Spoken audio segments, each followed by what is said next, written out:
In this lesson, we're going to focus on the code that I had to write to get the client to work against the SOAP-based version of Amazon's e-commerce service. Most of the source files were generated with WS import, but I had to write a couple of class files myself, and we're going to look at those shortly.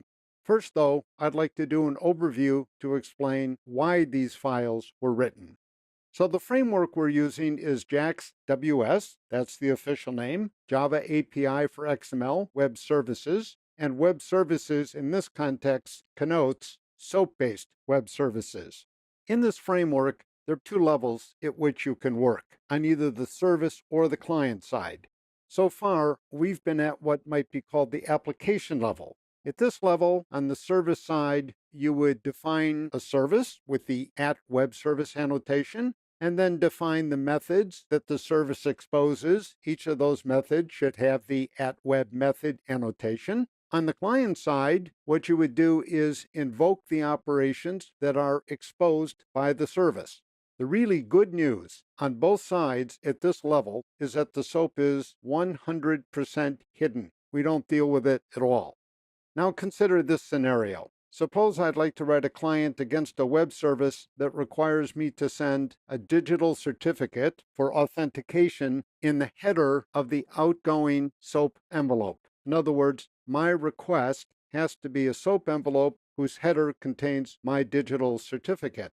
This means that I have to have access, of course, to the SOAP message, and the handler level provides exactly that access. So there are two types of handlers. One is called the SOAP handler. It has access to the entire SOAP message, the headers, the body, and even, if needed, the attachments. A more restricted type of handler is the logical handler, which has access only to the body. Now, in the case of Amazon, as we saw in the REST style services, Amazon is very fussy about how a request is formatted, and this carries over to the SOAP-based version. So in particular, Amazon wants a timestamp and a hash value generated using my secret key to be placed in the body of the SOAP request. This means I need access to the SOAP message. So now I have to deal explicitly with the SOAP, and I'm going to use a handler to do just that. So let's look first now at the application level code. This working file, by the way, is called handlers.txt, and it just gives us the overview. So I'll now move to the second working file, which is Amazon client bearstyle.java. I've excised some of the parts that we don't care about, the imports and so forth. All of the lines 1, 2, 3, and so forth, there on the right in the documentation, those all represent application level code. So we instantiate a service object. The classes, by the way, are part of the WS import generated artifacts. This next line registers the handler. We'll look at that code momentarily. Line 2 gets an object reference that's going to let us make calls against the service. Now, starting at line 3, things become, I think, pretty intuitive. We create an item search request. It's empty. And then we set some properties. We're interested in books. We're interested in books that contain the keyword Austin. At line 4, we create an empty item search object. We set our access ID, that's our public ID. So there's no reason that this should be kept secret. This is our name for Amazon. The associate tag Amazon wants, this is the name I used to register with Amazon. By the way, I found I could use anything. I could put foobar in there, and that would work. And then finally, what we do is get the current request and whatever that is. In this case, it's empty, and add our new request, the request from line 3. We're now good to go. So we invoke the item search operation on the Amazon side. We get a response, very nicely named item search response. We grab the items in that response. Again, we're dealing with a list of lists. In our case, we basically just want a list of books, but it might be a list of books and a list of movies and so on. There are two for loops. The outer for loop goes through the outer loop, and the inner for loop then iterates over the inner loop, and all of the action in this case is in the inner loop because we asked only for books by or about Austin.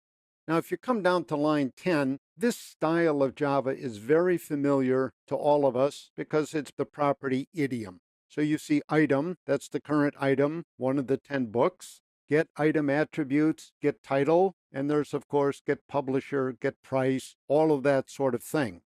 So if you look at this application level code, you can see there's not a hint of SOAP, and it's relatively high level, and that's completely appropriate.